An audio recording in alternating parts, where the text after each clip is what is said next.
নমস্কার আমার প্রিয় ছাত্রছাত্রীরা, আশা করছি তোমরা প্রত্যেকে খুব ভালো আছো।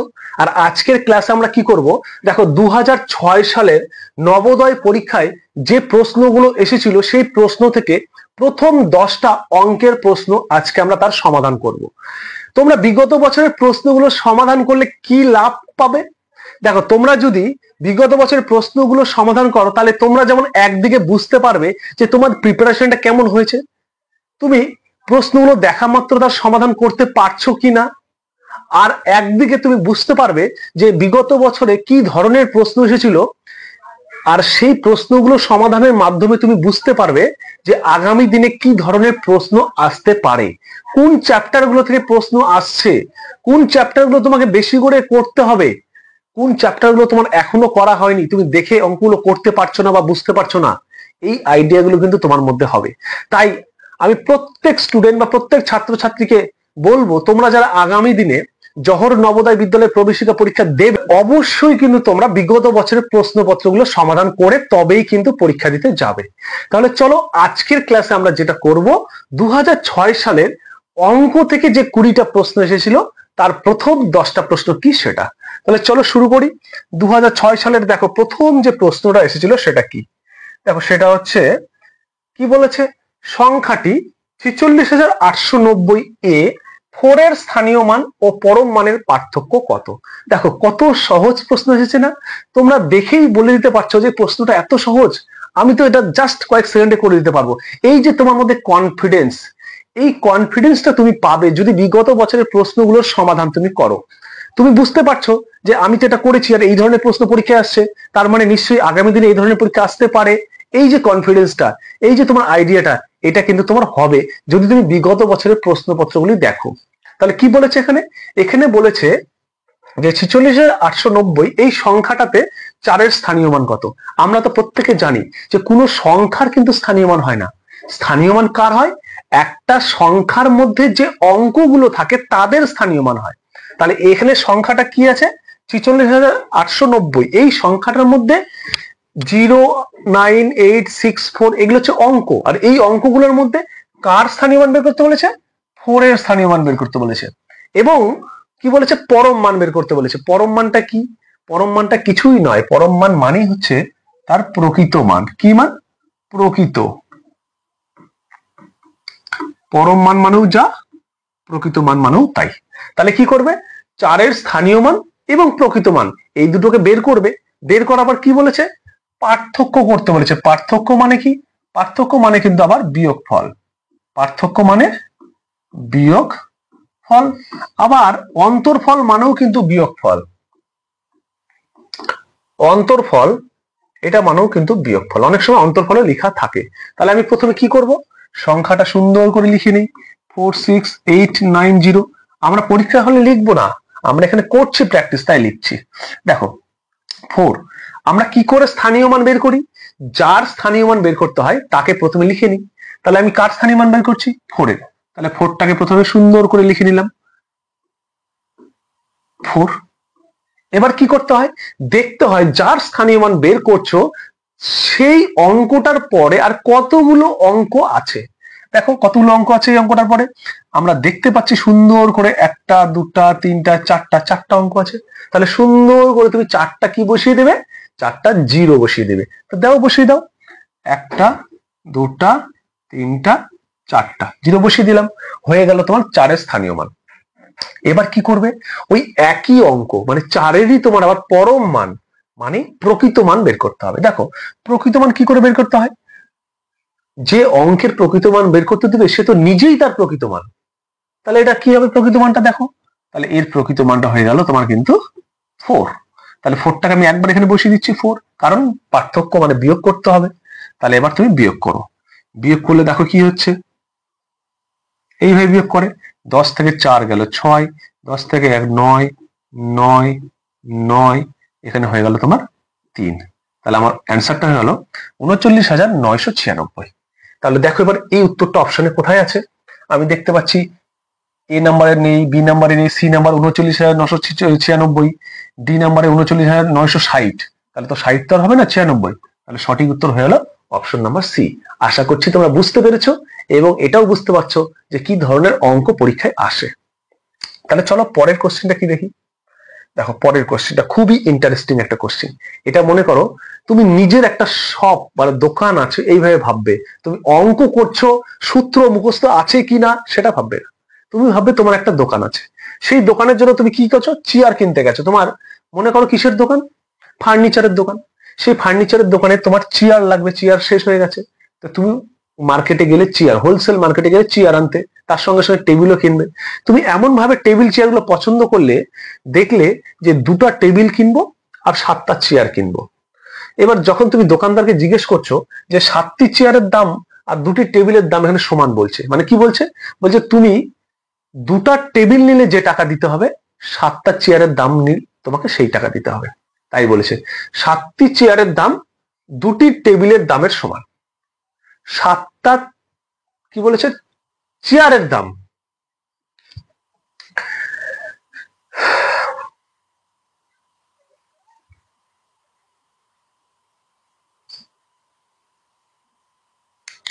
তাহলে চলো এবার পরের কোশ্চেন মানে কোশ্চেন নাম্বার 2 কি আছে দেখি। দেখো একদম খুব ইন্টারেস্টিং একটা কোশ্চেন আছে, কিন্তু এটাকে অঙ্ক তুমি ভাববে না। তুমি ভাববে তোমার নিজের একটা শপ বা দোকান আছে ফার্নিচারে, সেখানে তুমি কিছু চেয়ার টেবিল এগুলো বিক্রি করো, সেগুলো শেষ হয়ে গেছে, সেগুলো তুমি হোলসেল মার্কেটে কিনতে গেছো। কিনতে গেলে তোমার যে এক্সপিরিয়েন্সটা হবে সেটাই এখানে শেয়ার করা আছে, এটাই তুমি ভাবো। কি আছে দেখো, বলেছে 7টি চেয়ারের দাম 2টি টেবিলের দামের সমান। মানে 7টা চেয়ারের দাম 2টা টেবিলের দামের সমান। মানে তুমি যদি 7টা চেয়ার কেনো যে টাকা দিতে হবে, তুমি যদি 2টা টেবিল কেনো তোমাকে সেই টাকায় দিতে হবে, এটাই বলা আছে। বলেছে যদি একটি টেবিলের দাম 1050 টাকা হয় তবে একটি চেয়ারের দাম কত। আর কিছু দেওয়া নেই, তোমাকে কন্ডিশনটা বলেছে 7টা চেয়ারের যা দাম হবে ওই 2টা টেবিলের তাই দাম হবে। তাহলে 2টা টেবিলের মধ্যে আবার তোমার একটা টেবিলের দাম দেওয়া আছে, তাহলে তুমি স্টেপ বাই স্টেপ চিন্তা করো। একটা টেবিলের দাম দেওয়া আছে, তাহলে তো আমি 2টা টেবিলের দাম পাবোই, কারণ একটা টেবিলের দাম যত হবে 2টা টেবিলের দাম তার ডবল হবে। এবার 2টা টেবিলের দাম যেটা হবে সেটা তো আবার 7টা চেয়ারের দাম হবে, কারণ বলে দিয়েছে সমান 7টা চেয়ারের দাম। তাহলে 7টা চেয়ারের দাম পেয়ে যাবো। তাহলে 7টা চেয়ারের দাম যদি পেয়ে যাই, তাহলে তো আমি একটা চেয়ার কত করে কিনলাম সেটাও বের করতে পারবো। এইভাবে তুমি স্টেপ বাই স্টেপ ভাবো। তাহলে একটা টেবিলের দাম কত দেওয়া আছে দেখো, একটা টেবিলের দাম দেওয়া আছে 1050 টাকা। তাহলে এটার দামও 1050 টাকা, এটার দামও 1050 টাকা। এবার দেখো তুমি 2টো টেবিল কিনেছো, তাহলে 2টো টেবিলের মোট দাম কত হচ্ছে, তাহলে মোট হচ্ছে কত 2টো টেবিলে, তাহলে 1050 যোগ 1050 করতে পারো, অথবা 2 দিয়ে গুণ করে দিলেও হয়ে যেত। তাহলে কত হলো 2100 টাকা। তাহলে 2টা টেবিল তুমি কিনলে 2100 টাকা। তোমাকে দোকানদার বলেছে 2টা টেবিলের যা দাম তুমি 7টা টেবিলের চেয়ারের দাম তাই দেবে, তাহলে 2100 টাকা। তাহলে তুমি এই যে 7টা, 1টা 2টা 3টা 4টা 5টা 6টা 7টা, এই 7টা যে চেয়ার আছে এই পুরোটার দাম তুমি দেবে কত, 2100 টাকা। বুঝুনি? তাহলে 7টা চেয়ার তুমি যদি 2100 টাকা দিয়ে কেনো, মানে 7টা চেয়ার তুমি কিনতেছ 2100 টাকা দিয়ে, সেই জন্য এটা ইকুয়াল আছে 2100 টাকা। এবার বলেছে তোমাকে একটা চেয়ারের দাম কত। মনে করো এটা তোমার 2100টা চেয়ার যদি না হয়, 2100টা তুমি মনে করো চকলেট নিয়ে এসেছো, ক্যাডবেরি ডেয়ারি মিল্ক, আর তোমরা 7 জন বন্ধু আছো। এবার 7 জন বন্ধু তোমরা কি বলবে বলো, বলবে এই কেউ কিন্তু বেশি নিবি না, আমরা কিন্তু 7 জনের সমান ভাগে ভাগ করে নেব। এই যে সমান ভাগে তুমি ভাগ করবে, তার মানে কি 7 দিয়ে ভাগ করবে। তাহলে এখানেও তাই, 7টা চেয়ারের দাম এত হলে একটার দাম কত ভাগ করবে, তাহলে 2100 ভাগ 7, তাহলে 3 7 21 3 2টা 0। তার মানে তোমার কি হয়ে যাচ্ছে, এক একটা চেয়ারের দাম হয়ে যাচ্ছে তোমার কিন্তু 300 টাকা করে। বুঝেছো? তাহলে এক একটা চেয়ার দাম 300। দেখো অপশনে কোথায় আছে, আমরা দেখতে পাচ্ছি অপশনে উত্তর আছে সি নাম্বারে 300 টাকা। ক্লিয়ার হয়ে গেছে? তাহলে চলো পরের কোশ্চেন কি আছে দেখি। দেখো পরের কোশ্চেন কি টেনশন, টেনশনে মাথায় হাত দিয়ে দিচ্ছে। তোমার অবস্থা যেন এমন না হয় তার জন্য আগের থেকে কিন্তু প্রিপারেশন নেবে। কি বলেছে, কেন টেনশন, চলো দেখো। বলেছে মোট 250 নম্বরের মধ্যে একজন ছাত্র 30% নাম্বার পেয়েছে। মানে মোট যে নাম্বার, একটা পরীক্ষাতে মোট নাম্বার থাকে, যেমন তোমরা যখন নবোদয় বিদ্যালয়ে প্রবেশিকা পরীক্ষা দেবে সেখানে মোট নাম্বার থাকবে 100, এই 100-র মধ্যে তোমাকে পরীক্ষা দিতে হবে। তাহলে এখানেও 250-র মধ্যে পরীক্ষা দিয়েছে এই যে ছেলেটা, এই যে ছেলে, এই ছেলেটার নাম মনে করো রাম শ্যাম যদু মধু রাম। তাহলে যারা রাম আছে তারা আবার কিন্তু খারাপ পাবে, সেটা পেও না। তাহলে এই রাম কি করেছে, 30% নাম্বার পেয়েছে। এবার তোমরা বলো না অনেক সময়, ইস নবোদয় পরীক্ষা দিলাম রে, আর যদি একটু ভালো করে পড়তাম, আর 7 নাম্বার পেলেই আমি চান্স পেয়ে যেতাম। আর 7 নাম্বার পেলে তার মানে তুমি কি পেয়েছো, মনে করো তুমি পেয়েছো 70, তাহলে তোমার পাস করার নাম্বার হচ্ছে 77। তাহলে ইস আর একটুখানি যদি পড়তাম 77 পেয়ে যেতাম। অথবা 30 পেলে পাস, তুমি পেয়েছো 25, ইস আর একটু যদি পড়তাম তাহলে 5 নাম্বার পেয়ে যেতাম, তাহলেই তোমার 30 হয়ে যেত। এই যে তোমার কিছু, তুমি কত নাম্বারের জন্য ফেল করেছো, ওই 5 নাম্বারের জন্য ফেল করেছো। কি করতে, যত পেয়েছো তার সঙ্গে 5টা যোগ করে দিলেই হয়ে যাচ্ছে। এখানেও ঠিক তেমনি, দেখো একই কনসেপ্ট। বলেছে সে যে 30% নাম্বার পেলো, সেখানে 25 নাম্বারের জন্য সে ফেল করেছে। কত নাম্বারের জন্য ফেল করেছে, 25 নাম্বারের জন্য। মানে সে যা পেয়েছে তার থেকে যদি আর 25 নাম্বার পেত, তাহলে সে পাস করে যেত, তাই বলেছে।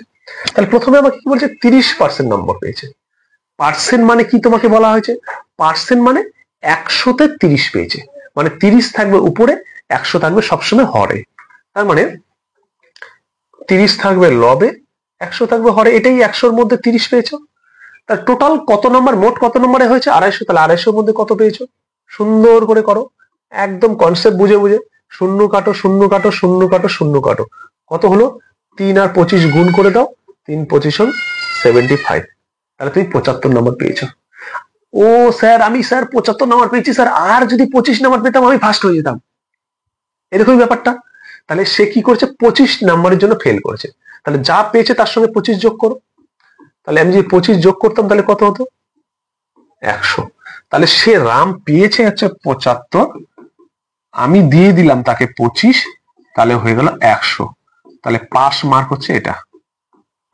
এটা পেলে সে পাস করতো, কিন্তু সে পেয়েছে এটা, সেই জন্য কি করেছে, সে ফেল করেছে।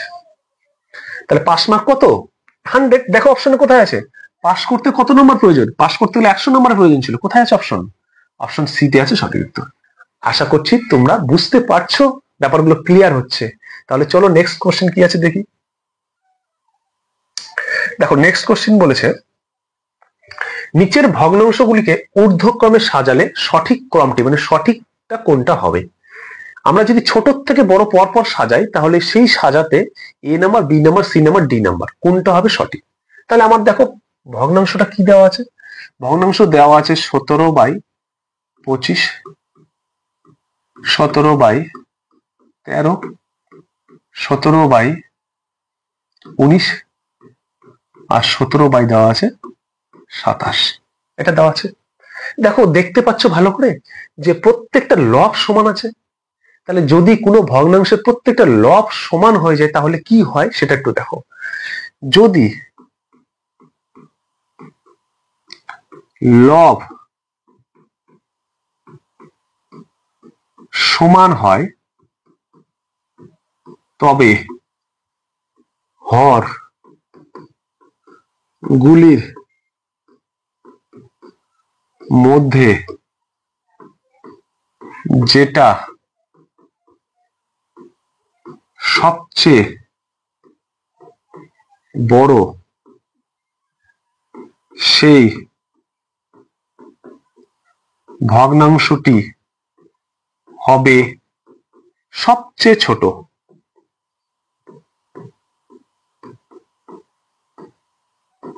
সেই ভগ্নাংশটি হবে সবচেয়ে ছোট। কি আছে, লবগুলি সমান আছে, তাহলে হরগুলি যার সবচেয়ে বড় হবে সে হবে সবচেয়ে ছোট, আর যার হর সবচেয়ে ছোট হবে সে হবে সবচেয়ে বড়।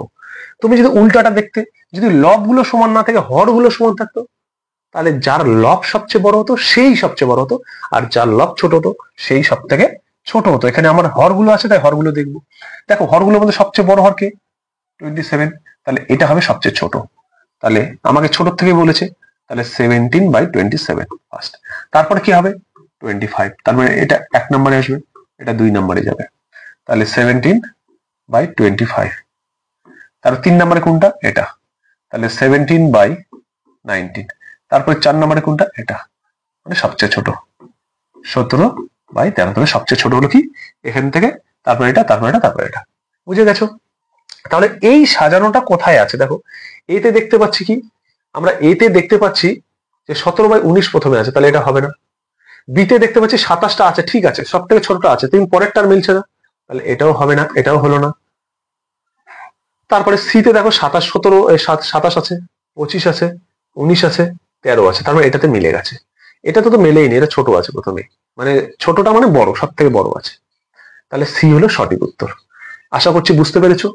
এই যে নোটটা আমি লিখে দিলাম, এটা তোমরা যারা ক্লাস করছো অবশ্যই নোটটা কিন্তু করবে। তোমরা যত বেশি নোট করতে পারবে তত তোমার কনসেপ্ট বেশি ক্লিয়ার হবে এবং তুমি কিন্তু অঙ্কগুলো ভালো বুঝতে পারবে, মনেও রাখতে পারবে। চলো তাহলে পরের কোশ্চেন কি আছে দেখি। পরের কোশ্চেনে কি আছে, নিচের সরলটির মান কত, একটা সরল অঙ্ক মানে সিম্পলিফিকেশন করতে বলেছে।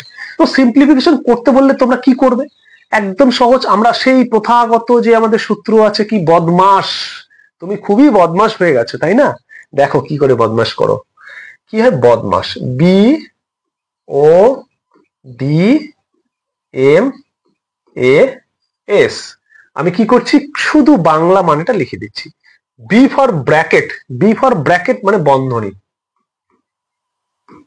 বন্ধনী, বন্ধনীগুলো আবার কিভাবে হয়, প্রথমে এটা হয়, তারপরে এটা হয়, তারপরে এটা হয়, এটা ফার্স্ট ব্র্যাকেট, এটা সেকেন্ড ব্র্যাকেট, এটা থার্ড ব্র্যাকেট, বোঝা গেছে। তারপরে আছে ও, ও মানে অফ, অফ এর বাংলা হচ্ছে এর, এটাও এক প্রকার গুণই ধরতে গেলে, ঠিক আছে।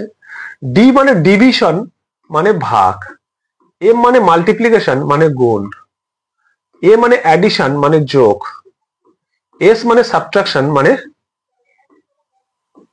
বিয়োগ। ক্লিয়ার হয়ে গেছে এটা। এবার এই রুলস ধরে ধরে তুমি করতে থাকো, দেখবে অঙ্ক একদমই ভুল হবে না, একদম স্মুথলি তুমি করতে পারবে।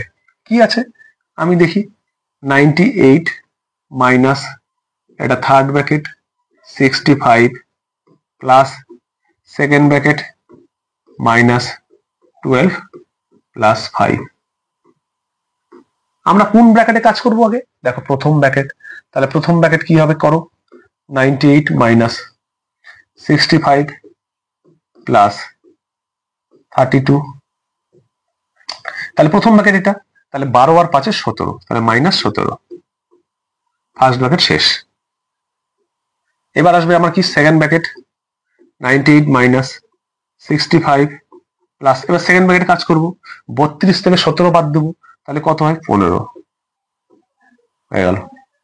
তারপরে কি করব, থার্ড ব্র্যাকেট 98 মাইনাস 65 প্লাস 5 কত হয় 10, 8, 80 হয়। তারপরে কি করবো 98 মাইনাস 8, 80, 18, তাহলে আমাদের অ্যান্সার হয়ে গেল কত, দেখো অ্যান্সার হয়ে গেল 18। কোথায় আছে 18 অপশনে, দেখো A B C D, B option আছে 18, সঠিক উত্তর হলো 18। আশা করছি বুঝতে পেরেছো, কোনো রকম প্রবলেম নেই। দেখো তাহলে আমরা কি যাব, এই যে সিম্পলিফিকেশন করার জন্য তোমাকে শুধুমাত্র এই বদমাস রুলটা মনে রাখতে, না হলে কিন্তু উল্টাপাল্টা হয়ে যাবে, উল্টাপাল্টা হলে ক্যালকুলেশন তোমার ভুল হয়ে যাবে, ওই রুলসটাকে তোমাকে মেনে করতে হবে। চলো পরের প্রশ্ন কি আছে দেখি। দেখো তাহলে নেক্সট কোশ্চিনটা কত ইন্টারেস্টিং, ওয়াও কতগুলো অরেঞ্জ, ওহ দেখেই খেতে ইচ্ছা করছে তাই না।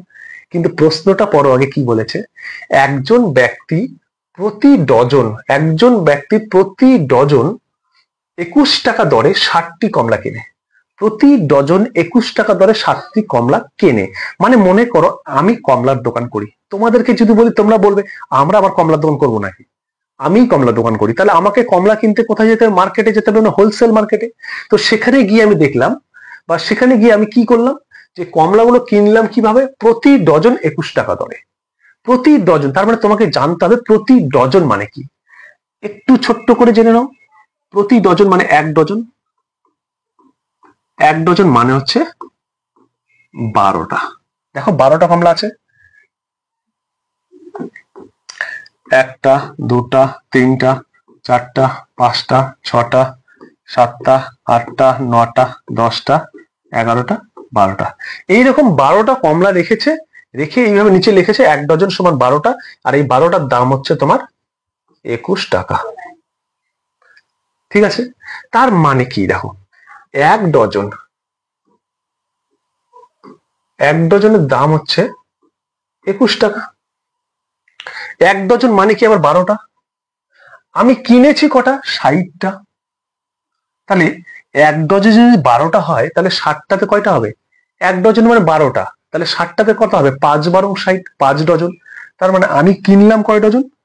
5 ডজন। আমি 5 ডজন কিনেছি। 21 টাকা দরে 5 ডজন মানে 50টি, মানে 5 ডজন কিনেছি। তাহলে কত টাকার কিনেছি? তাহলে 5 ডজন, তার মানে 21 ইন্টু 5। ক্লিয়ার কি ক্লিয়ার না? আমি প্রতি ডজন 21 টাকা দরে 60টি কমলা কিনলাম। প্রতি ডজন মানে 12টা। তাহলে এই যে 12টা কমলা, এই পুরো কমলাটা আমি কি করলাম? 21 টাকা দিয়ে কিনলাম। এখানে কয় ডজন আছে? 1 ডজন। 12টা আছে মানে 1 ডজন। তাহলে 1 ডজন কিনেছি 21 টাকা দিয়ে। কটা কিনেছি? 60টা। 60টা মানে একটাতে 12 ডজন, তাহলে 60টাতে কি হবে? 5 ডজন। আমি কিনেছি 5 ডজন। তাহলে 1 ডজন দিয়ে 21 টাকা কিনি, তাহলে 5 ডজন কত টাকায় কিনবো? 5 ইন্টু 21, তাহলে 5 একে 5, 5 দুগুণ 10, 105 টাকায় আমি কিনলাম। 105 টাকায়, মানে এটা আমার ক্রয় মূল্য। এটা আমার কি হয়ে গেল? সিপি মানে কস্ট প্রাইস, ক্রয় মূল্য। এবার কি করেছি দেখো, প্রতি ডজন 24 টাকা দরে বিক্রি করেছি। মানে 1 ডজন বিক্রি করেছি কত টাকায়? 1 ডজন বিক্রি করেছি 24 টাকায়। কত ডজন আমি নিয়ে গেছিলাম কমলা? কত ডজন? 60টা, মানে 5 ডজন। তাহলে 5 ডজন বিক্রি করব কত টাকায়? তাহলে 24 ইন্টু 5, তাহলে কত হচ্ছে? 120 টাকায়। দেখো এটা হচ্ছে আমার আবার এসপি, সেলিং প্রাইস, মানে বিক্রয় মূল্য। ওটা আমি কিনেছিলাম, এটা আমি বিক্রি করলাম। তাহলে আমি বিক্রি করলাম 120 টাকায়, কিনেছিলাম 105 টাকায়। লস হলো না লাভ হলো? বলো। আমি বিক্রি করছি 120 টাকায়, কিনেছিলাম 105 টাকায়। দেখেই তো বুঝতে পারছি যে এখানে আমার এসপিটা গ্রেটার দেন হচ্ছে সিপির থেকে, মানে সেলিং প্রাইসটা কস্ট প্রাইসের থেকে কি বেশি। তাহলে আমার কি হয়? লাভ হয়। তাহলে কত লাভ হয় করার জন্য কি করে বিয়োগ করবে? 120 মাইনাস 105 সমান টাকা হচ্ছে কত? 15। তাহলে আমি 15 টাকা কিন্তু এই যে ব্যবসাটা করলাম, ছোট্ট একটু কমলার ব্যবসা, এই কমলার ব্যবসা করে আমি কিন্তু 15 টাকা লাভ করলাম। তার মানে আমার প্রফিট হলো 15 রুপিস। কোথায় আছে দেখো? এই নাম্বারে প্রফিট 3 টাকা, বি নাম্বারে প্রফিট 15 টাকা, 4 নম্বরে লস, 5 নম্বর প্রফিট 180 টাকা। সঠিক উত্তর কিন্তু অপশন নাম্বার বি। আশা করছি তোমরা বুঝতে পেরেছো। তাহলে চলো পরের কোশ্চেন কি আছে দেখি। পরের কোশ্চেনটা দেখো কি আছে, ব্যাংক থেকে টাকা নিচ্ছে। অভ্যাস যদি তোমার থাকে ত্যাগ করবে। ধার নেওয়া ভালো নয়, কিন্তু তবুও নিচ্ছে। আমাদের কার্যক্ষেত্রে নিতে হয়, আমাকেও নিতে হয়। কি বলেছে? একজন ব্যক্তি ব্যাংক থেকে 1500 টাকা ধার নেয়। কোথা থেকে 1500 টাকা ধার নেয়? এই যে ব্যাংক, এই ব্যাংক থেকে এই যে টাকা নিচ্ছে, এই যে টাকা নিচ্ছে, কত টাকা নিচ্ছে? 1500 টাকা। কি কন্ডিশনে নিচ্ছে? মনে করো ব্যাংক থেকে নিচ্ছে না, আমি দিচ্ছি, তাহলে আরো ভালো ক্লিয়ার হবে। আমি 1500 টাকা একজনকে দিলাম। দেওয়ার আগে আমি কন্ডিশনটা কি করেছি? যে আমি তার কাছ থেকে বার্ষিক 11% টাকা নিব, মানে বার্ষিক 11% হারে। তার মানে বার্ষিক 11% মানে মানে বছরে, বার্ষিক 11% মানে বছরে 11%। এবার পার্সেন্ট মানে কি তোমাকে বারবার বোঝানো হয়েছে। তার মানে পার্সেন্ট মানে 100 টাকায় তুমি 1 বছরে কত নেবে? 11 টাকা নেবে, তাই না? তাহলে এখানে তুমি এই টেকনিক, মাথায় একটু টেকনিক খাটাও। 100 টাকায় যদি 11 টাকা হয়, তাহলে এখানে একটা শূন্য বাড়িয়ে দিলাম। তাহলে 1000 টাকায় কত হবে? 110 টাকা হবে। তাহলে 1000 টাকা যদি 110 টাকা হয়, তাহলে এর অর্ধেক কত হবে? 500। তাহলে 500 টাকায় কত হবে? তাহলে এরও অর্ধেক হয়ে যাবে, 55। তাহলে 1000 আর 500 যোগ করলে কত হয়? 1500 টাকা। তাহলে এইটা যোগ করলে কত হয়? দেখো 5 6 65। তাহলে কি হচ্ছে? 1 বছর পর আমি 1500 টাকা যদি দেই, তাহলে তার কাছ থেকে 165 টাকা আমি নেব। ক্লিয়ার? এটা কোনো অসুবিধা নেই এতে। তাহলে 1 বছরে যদি 165 টাকা নেই, তাহলে আমি কত বছরের জন্য দিয়েছি? 2 বছরের জন্য। তাহলে আমি কত বছরের জন্য দিয়েছি? তাহলে এটা 2 বছরের জন্য দিয়েছি। তাহলে কি করবো? 2 দিয়ে গুণ করবো। তাহলে 5 দুগুণ 10, 6 দুগুণ 12, 1 13, 2 1 2 1 3, 330 টাকা আমি তার কাছ থেকে 2 বছর পর নিব, শুধুমাত্র সুদ। আসল তো আছেই আমার দেওয়া। আসল কত দেওয়া আছে? এই যে আসল টাকাটা 1500। তাহলে সে যখন দেবে তোমাকে, তাহলে তোমার আসল টাকাও দেবে, তোমার সঙ্গে যে কন্ডিশন হয়েছিল সুদটা, সে সুদটাও দেবে। তাহলে টোটাল সে কত টাকা দেবে? টোটাল সে দেবে 1500 টাকা। তার সঙ্গে যোগ হবে তোমার সুদটা, যেটা মিলে হয়ে গেল টোটাল 1830 টাকা। তাহলে অপশনে কোথায় আছে দেখো, অপশন এতেই আছে 1830। তাহলে এটাই হলো তোমার সঠিক উত্তর। আশা করছি বুঝতে পেরেছো। একদম কোনো সূত্র টুত্র কিচ্ছু মনে রাখার দরকার নেই, কনসেপ্ট বোঝো, কনসেপ্ট বুঝলে অটোমেটিক হয়ে যাবে। আশা করছি বুঝতে পেরেছো। চলো তাহলে আমরা নেক্সট কি প্রশ্ন আছে সেটা দেখি। দেখো নেক্সট প্রশ্ন 68 কি বলেছে, 66.0684 সংখ্যাটিকে কাছাকাছি দশকে নির্ঘাত করলে কত হবে, মানে কারেক্ট টু দা নিয়ারেস্ট 10 করলে কি হবে। তোমরা যারা পারবে তারা তো অবশ্যই কমেন্ট করে জানাবে এর উত্তর কি হলো। আমরা যারা জানি না এই টাইপের প্রশ্নগুলো সমাধান করতে, চলো একটু দেখে নিই কিভাবে করতে হয়। তখন এই টাইপের প্রশ্নগুলো সমাধান করার জন্য তোমাকে দুটো নোট করতে হবে। কি নোট, চলো আমি লিখে দিচ্ছি, এখানে লিখে নাও। নাম্বার ওয়ান, যদি এককের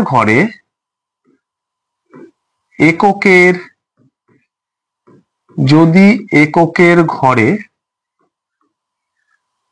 ফাইভ, 6, 7, 8, 9 এই অঙ্কগুলি থাকে,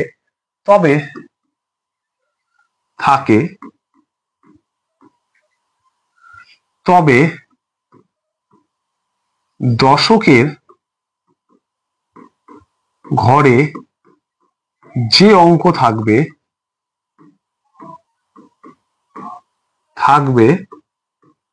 তার সঙ্গে 1 যোগ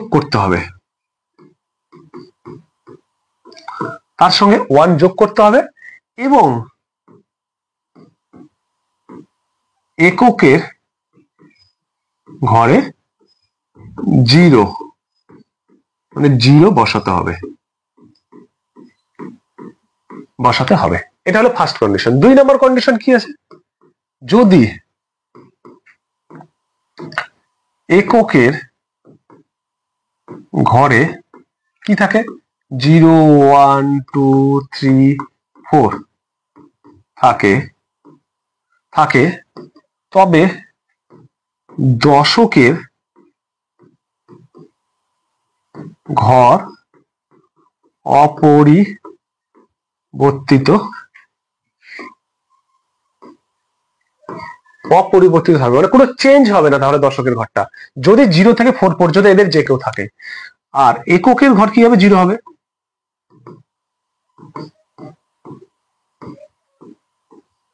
এককের ঘর 0 হবে। এই দুটো পয়েন্ট যদি তুমি নোট করে নাও তাহলে তুমি কিন্তু এই টাইপের অঙ্কগুলো আজকের পর থেকে আর ভুল করবে না। তাহলে কি আছে দেখো, এককের ঘর কোনটা, এটা একক, এটা দশক। তাহলে এককের ঘর দেখতে পাচ্ছি আমার কত আছে, 6 আছে। তাহলে 6 থাকলে কি হয় বলেছে, 6, 5 থেকে 9 পর্যন্ত এদের যে কেউ থাকলে কি হয়, দশকের ঘরটার সঙ্গে 1 যোগ করতে হয়। দশকের ঘরটা কত আছে, 6 আছে। তাহলে এর সঙ্গে কত যোগ করবে, 1, কত হয়ে যাবে, 7 হয়ে গেল। এবং এককের ঘরে কি করবে, 0 করবে। এককের ঘরটা কি করবে, 0। তাহলে আমার হয়ে গেল কত, এটা 7070। তাহলে আমার অপশনে দেখো কোথায় আছে, এ বি সি ডি, ডি নম্বর অপশন আছে 70। আশা করছি বুঝতে পেরেছো। এবার দেখা গেল তোমার মনে করো যে 0 থেকে 4 এর মধ্যে কেউ আছে, তাহলে 0 থেকে যদি 4 এর মধ্যে থাকে তাহলে তুমি কি করবে, 6টাকে 6ই রাখবে, কোনো চেঞ্জ হবে না। দশকের ঘর কি লিখেছি, দশকের ঘর অপরিবর্তিত থাকবে, আর এককের ঘরটা 0 হবে। এককের ঘর 0 হবে মানে 60 হবে। তাহলে তোমার এটা কখন হবে, এটা 2 নম্বর কন্ডিশনে, আর এটা কখন হবে, 1 নম্বর কন্ডিশনে। আশা করছি বুঝতে পেরেছো। যদি বুঝতে পারো তাহলে চলো পরের কোশ্চেনটা কি আছে সেটা আমরা দেখি।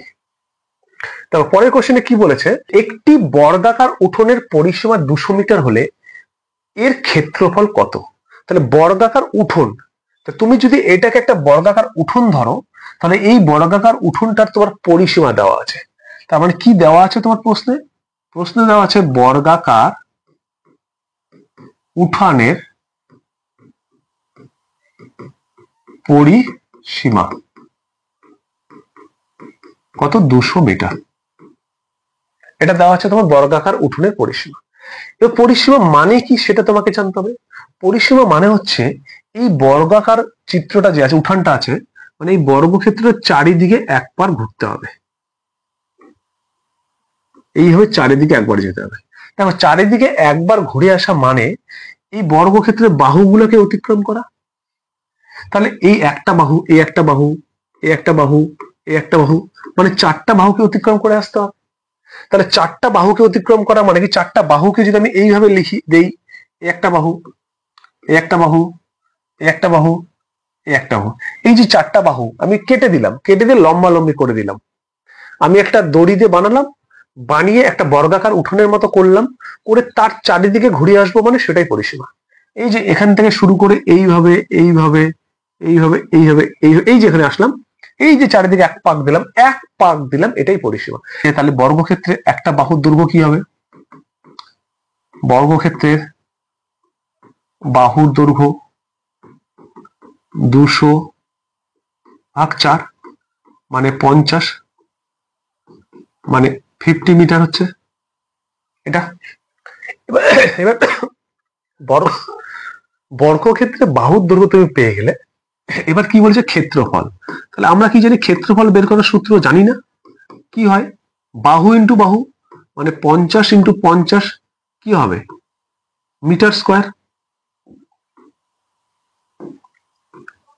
মিটার স্কোয়ার এটা, তাহলে 50 2500 মিটার স্কোয়ার এটা। তাহলে ক্ষেত্রফল হয়ে গেল 2500 মিটার স্কোয়ার। কোথায় আছে অপশনে? দেখো, অপশনে আমি দেখতে পাচ্ছি বি নম্বরে 2500 স্কোয়ার মিটার বা মিটার স্কোয়ার।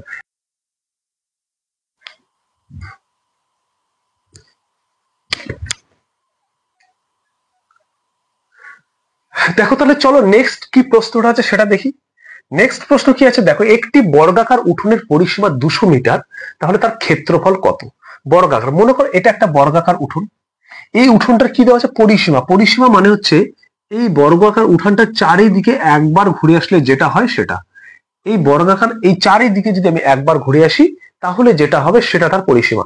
এবার বর্গাকার বাহু মানে বর্গাকার এই উঠানটা চারিদিকে একবার ঘোরা মানে সেই বর্গক্ষেত্রে বাহুগুলোকে অতিক্রম করা। এবার বাহু অতিক্রম করা মানে কি? এই চারটা বাহুকে তার অতিক্রম করে আসতে হবে। তাহলে কি দেওয়া আছে সেটা লিখে নিই। পরিসীমা দেওয়া আছে, পরিসীমা দেওয়া আছে কত? 200 মিটার। এবার এই 200 মিটারটা মানে কি? এই চারটা বাহুর মোট দূরত্ব যেটা হবে সেটাই হবে। তার মানে একটা বাহুর দূরত্ব কি হবে? তাহলে বাহুর দৈর্ঘ্য এখান থেকে পেয়ে যাব। বাহুর দৈর্ঘ্য মানে যেহেতু আবার বর্গক্ষেত্রে চারটা বাহু একই হয়, মানে চারটা বাহুর দৈর্ঘ্য কি হয়? 4a। একটা যদি এ হয় তাহলে চারটা 4a হবে। তার মানে একটা বাহুর দৈর্ঘ্য আমি কি করে পাবো? পরিসীমাকে 4 দিয়ে ভাগ করলেই পেয়ে যাব একটা বাহুর দৈর্ঘ্য। তাহলে কত হলো? 50 মিটার। কাটাকাটি করলে 50 হয়। এবার দেখো বাহুর দৈর্ঘ্য পেয়ে গেছো, আমাকে কি বের করতে বলেছে? ক্ষেত্রফল। ক্ষেত্রফল মানে কি?